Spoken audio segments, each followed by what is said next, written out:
So hello ગ્રોઇન્ડર મિત્રો, આજે આપણે છે 10,000 રૂપિયાનો નેટ લોસ. પોઝિશન્સ બધી કેરી ફોરવર્ડ છે, બટ મેઇન વાત કરીએ આ શોર્ટ સેલિંગનો લોસ છે. અને આજના દિવસમાં તમે લોકોએ નોટિસ કર્યું હોય તો માર્કેટમાં પ્રીમિયમ્સ ઘટવાની બદલે વધ્યા છે, કારણ કે ઇન્ડિયા વિક્સ તમે લોકો જોઈ શકો છો ઓલમોસ્ટ 18 છે. તો 18 હોય ત્યારે ઓપ્શન્સ બાયર કમાઈ શકે, બટ માર્કેટનું સ્ટ્રક્ચર આજના દિવસમાં જો તમે લોકોને બતાવું સ્ક્રીન ઉપર, તો સેશન્સ એક્સટેન્ડ કરીએ અને 15 મિનિટના ટાઈમ ફ્રેમમાં આવીએ તો આપણે કાલના દિવસમાં જે એનાલિસિસ કર્યું હતું તમારા લોકો માટે, એમાં શું પ્લાન હતો કે ભાઈ માર્કેટ ડાઉનફોલ કરે, જો આ જે બોક્સ છે એની અંદર જાય તો આપણે ઇન્ટરેસ્ટેડ છીએ માર્કેટને શોર્ટ કરવા માટે, બરોબર છે.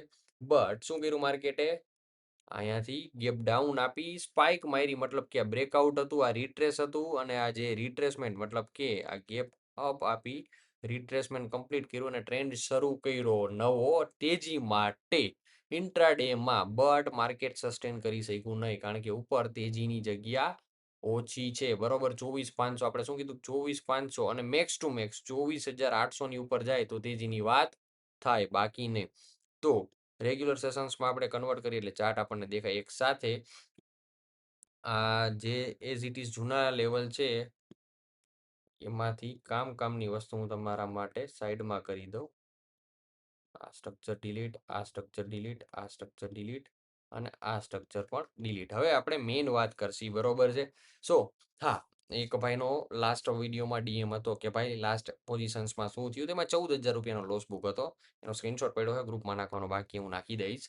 અને આજનો પીએનએલ પણ મેં તમને લોકોને અપડેટ કર્યો, બટ મેઇન વાત અહીંયા એ ડેલી પીએનએલ મારો અપડેટ કરવો જરૂરી નથી. સપોઝ જ્યારે ફ્રી આવીશ ત્યારે હું શોખથી બતાવી દઈશ, બટ મેઇન વાત શીખડાવા જેવું હોય છે તો શ્યોરલી, જેમ કે આમાં એક વિડીયો મારો પેન્ડિંગ છે કે એમાં એક short selling with buying trade મેં કરેલો હતો, એમાં એક મસ્ત રીતે મેં પ્રોફિટ કાઢ્યો હતો. એ લર્નિંગ પોઈન્ટ છે, તો એ સમજાવવાનો બાકી હતો, તો એ નાખીશ. કારણ કે મારું હંમેશા ગણિત પહેલેથી એવું છે, કોઈને પ્રોફિટ દેખાડીને ખેંચવા નથી. હા, મારા મોટા લોસીસ છે જેમાં લર્નિંગ એડ છે, હું ખાસ શીખડાવીશ. સો મેઇન વાત ઉપર આવીએ કાલના એનાલિસિસ ની. તો કાલે છે એક્સપાયરી, અને એક્સપાયરી હોય ત્યારે આપણે ખાસ રીડ કરવું જરૂરી છે ઓઆઈ ડેટા. તો ઓઆઈ ડેટા તમે લોકો તમારી સમક્ષ જોઈ શકો છો સેન્સિબુલમાં. અને સેન્સિબુલમાં ભાઈ કોઈને ડાઉટ હોય તો કે ભાઈ આમાં ફ્રી ઓફ કોસ્ટ ઝીરોધાની અંદર તમારું ડીમેટ હોય તો કરવા દઈએ છે. એન્જલ વાળામાં આનો સેન્સિબુલનો પ્લાન લેવો પડે છે, બટ વી આર સ્માર્ટ. આપણે ક્યાંય 1 રૂપિયો વાપરવો નથી. મફતમાં કઈ રીતે મળે તો એ હું તમને સમજાવું. ગૂગલનું એક જીમેલ બનાવો, એક જીમેલ ઉપર આ લોકો 15 દિવસ કાં 1 મંથ કાં 1 અઠવાડિયું ફ્રીમાં આપે છે. તો દર ફેલે અલગ અલગ જીમેલ બનાવી અને ફ્રી ઓફ કોસ્ટમાં યુઝ કરવો, કાંઈ કોઈના પ્રીમિયમના પૈસા દેવાના નહીં. આ હું ચોખ્ખી વાત કરું, કારણ કે હું પણ શરૂઆતમાં એ રીતે જ યુઝ કરતો. ભાઈ ઝીરો ધાવર આવે, આની ઓનરશિપ લઈ લીધી એટલે એ લોકો ફ્રીમાં આપે છે. સો ઓવાઈ ડેટા ચેન્જ આપણે જોઈએ તો ફ્લેટ છે ક્યાં, 24,350. અને ઓવાઈ ચેન્જ છે એ શું હતો આજના દિવસનો, તો કે ભાઈ 12 વાગ્યા સુધીમાં ઓલમોસ્ટ ઓવાઈ ડેટામાં સપોર્ટ્સ ક્રિએટ થયા. કેવડા કે 1.4 CR ના, અને સપોર્ટની સામે રેઝિસ્ટન્સ મતલબ કે કોલ સેલ કેટલા, 46 લાખ કોલ સેલ છે. ઇન્ટ્રાડે બેઝ ઉપર 6 લાખ પોઝિશન્સ વધી હતી, બરોબર છે, જે છે 24,300, કારણ કે ત્યાંથી જ પાડવાની વાત હતી ને.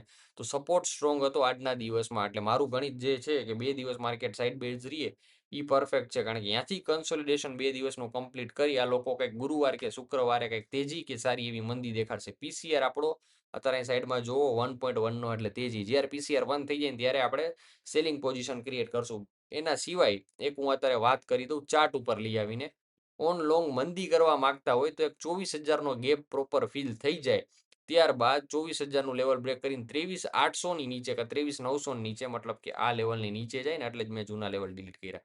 આ લેવલની નીચે લાલ મંદી, એટલે આને કરી દઉં લાલ, એમાં લખી દઉં 23,800 નીચે સુપર મંદી. આપણે જે માગી ને, મારે જે જોઈએ એ મંદી ચાલુ થઈ જાય.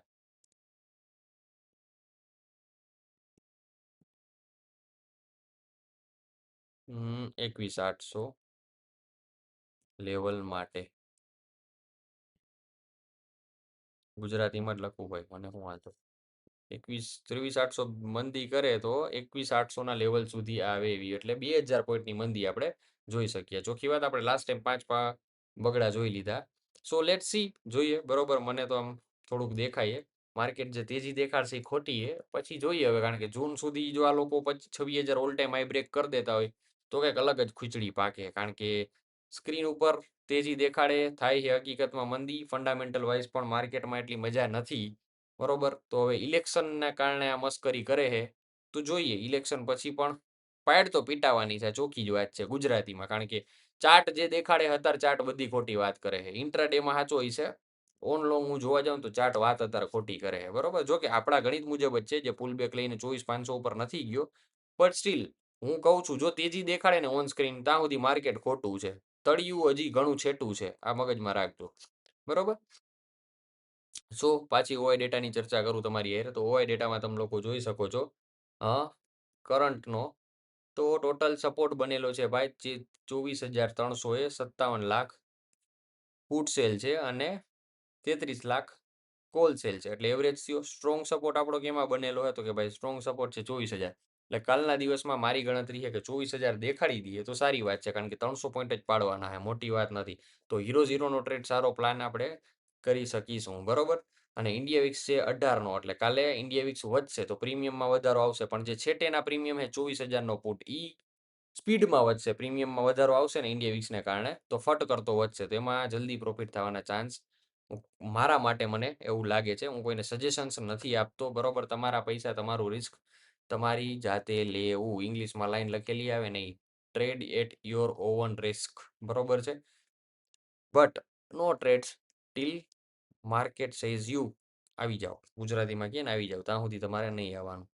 સો 24,500 રેઝિસ્ટન્સ છે. અત્યારે માર્કેટ ઉભું હોય ક્યાં 500ની નજીક. બરોબર છે, અને 24,000થી દૂર. તો આપણે એક સિમ્પલ પ્લાન બનાવી શકીએ ટ્રેન્ડ લાઇનની મદદ લઈને. ભાઈ બહુ જ પ્રાઇસ એક્શન બેઝ તો તમને એન્ટ્રી બતાવી છે કે જેમાં આ ટ્રેન્ડ લાઇન છે. બરોબર, આ ટ્રેન્ડ લાઇન બ્રેક કરે વિથ સપોર્ટ એરિયા બ્રેક થઈ જાય. આ રહ્યું ને સપોર્ટ એરિયા જે છે 24,280, પણ આપણે ગણીએ 50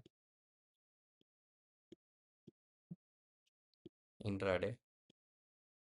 24,250 લખવા દે ને, 100.3.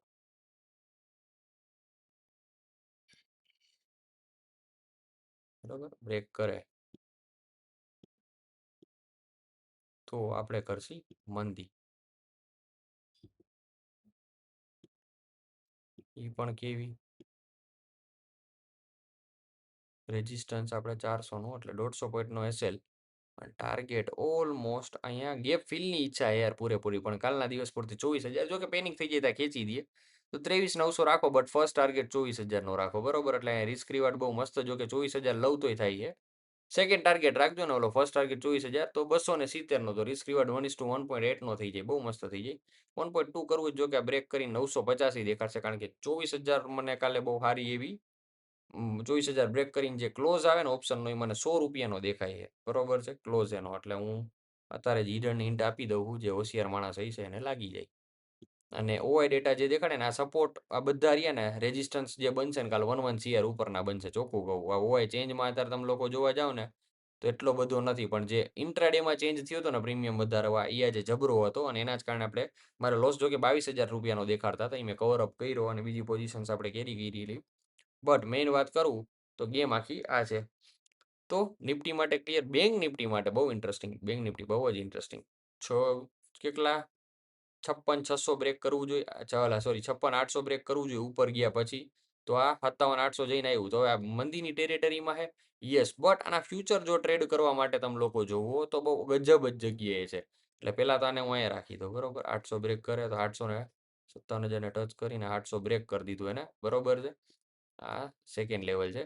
બટ ફર્સ્ટ આ એક એન્ટ્રી એરિયા ઊભું છે. બેંક નિફ્ટી ક્રેશ થાય એટલે હજાર પોઈન્ટ જ ક્રેશ થાય. આમાં કઈ ઓલી લાંબી વાત જ નથી.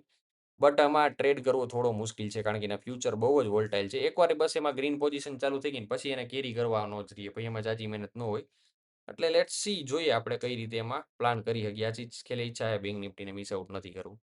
એન્ડ ગોલ્ડ સિલ્વરની કંઈ વાત કરવી નથી આપણે. એ જે ટ્રેડ આપણો જે આ રનિંગ હતો ને, એઝ ઇટ ઇઝ રનિંગ છે, ઉપર નીચે નીચે ઉપર કરીને. એટલે જે જૂના વ્યૂ છે એમાં એઝ ઇટ ઇઝ ફોલો થાય. સેન્સેક્સનો રહેવા દો ને, સેન્સેક્સ નથી કહેવું આજે તમને. તો બસ નિફ્ટી માટે આટલું ઘણું. આ કરી દો ડિલીટ, આ ઉપરનું ડિલીટ. એટલું ગેપ અપ ખુલ્લું હોત તોની વાત છે. બરોબર, સો 15 મિનિટનો ટાઈમ ફ્રેમ. 250 બ્રેક કરે અહીંયા તો મંદી તમારી સામે આખું ગણિત છે. As simple as that. કાંઈ અઘરું કરતા નહીં. મળીએ નેક્સ્ટ વિડીયોમાં. જય હિન્દ, જય ભારત.